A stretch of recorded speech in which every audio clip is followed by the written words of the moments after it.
Good morning, room 20, and happy Wednesday.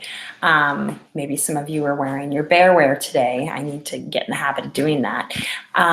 Just wanted to say nice job yesterday. There was some new assignments, the daily journal. A lot of you were able to navigate, and I got a lot of questions about the history. And a lot of you seem really excited about kind of diving into colonial America, and especially the lost colony of Roanoke. So I hope that if you didn't get a chance to start history yesterday, don't worry. That was my number one question yesterday was, do I need to do all the history? And if you read the directions really carefully and you look at the due date doesn't say until next Tuesday. So you have a whole week to do those history lessons. So make sure that you are looking at what it is. There's a film, a podcast, See, Think, Wonder, and there's like a little writing activity at the end. So go ahead and look at your week and decide if you want to do, maybe yesterday you did the film, maybe today you're going to explore the podcast. So go ahead, and this is some freedom and flexibility for you to explore with that lesson. The other thing that I wanted to address today is that you're going to be seeing a mystery science lesson. A lot of you gave me feedback that you really enjoyed those. So you will see another quick little mystery science video today in your lessons for today. Okay. The other thing I wanted to mention is I'm getting some questions from some of you just saying how maybe difficult the math is. And I'm sure not having a teacher with you, being able to teach it in multiple different ways can be a challenging thing. So go ahead and check out Math Today. And I tried to film just a little video. If you are struggling, something you can practice this week to just focus on. So that could be for any of you that maybe might be struggling with some of the multiplication of multiple numbers. Okay, so check that out. Another thing, today with Reader's Workshop, it is a choice of what teaching point you do. So go ahead and look at the choice teaching points, read the directions very carefully, and pick one that really fits you. Okay, you're going to go ahead and do that choice teaching point and find a place to how to display that work. Either it be Google Slides, Google Docs, or maybe just in a simple notebook that you have in your workspace. Okay, and then the last thing I want to show you before we get on with our day is many of you had questions about, should I submit the daily journal?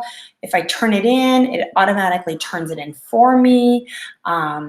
But I need it every day. So those are some really valid questions and some things that I wanted to address. You absolutely need your daily journal every day. So if you went ahead and submitted it and you now are requesting access, I'm going to show you a way to get it back in your drive. Okay, so follow along with me as I show you how to get your doc back. Okay. Bear with me as I get that started for you.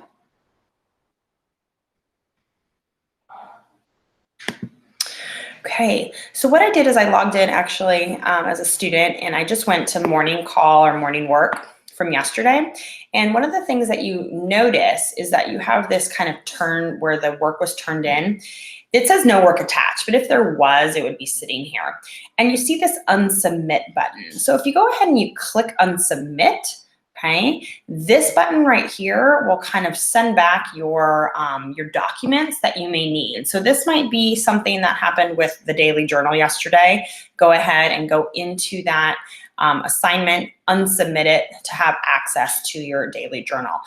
Some of you might have done this. I don't know if anybody did this with your history, with the Google presentation. If you don't have to submit it until it's due at the very end, but if some of you accidentally did, you can go ahead and unsubmit that as well. Okay, I'm trying to go through your work and trying to comment on and give you feedback, and so some of you might notice some comments on your daily journal. But that is one way you can get back your documents. Unsubmit. If you request access, it requires me to go in, and it requires me to go into my email, into my drive, and to give you access back to you. So this really kind of frees up and puts it into your hands, and you can go ahead and be in control of your own docs, okay?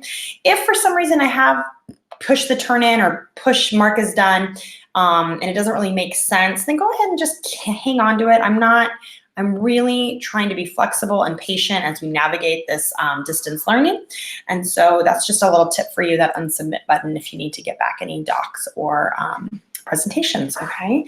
As I leave you today, I want you to focus on problem solving today, okay? I just want to give a shout out to my friend, Jonah. Thank you, Jonah, for helping me and guiding me through figuring out that unsubmit button. And then also our friend Lucas, I was on a screencast with him and Asa, and he was kind of trying to problem solve and figure that out as well. So shout out to the both of you. And remember, Thursday, we're going to do a classroom meeting starting at 10. So look for that in your emails. And then go ahead and check your email today for those of you who I'm going to be meeting with either small group conferences or one-on-one. Okay, happy Wednesday.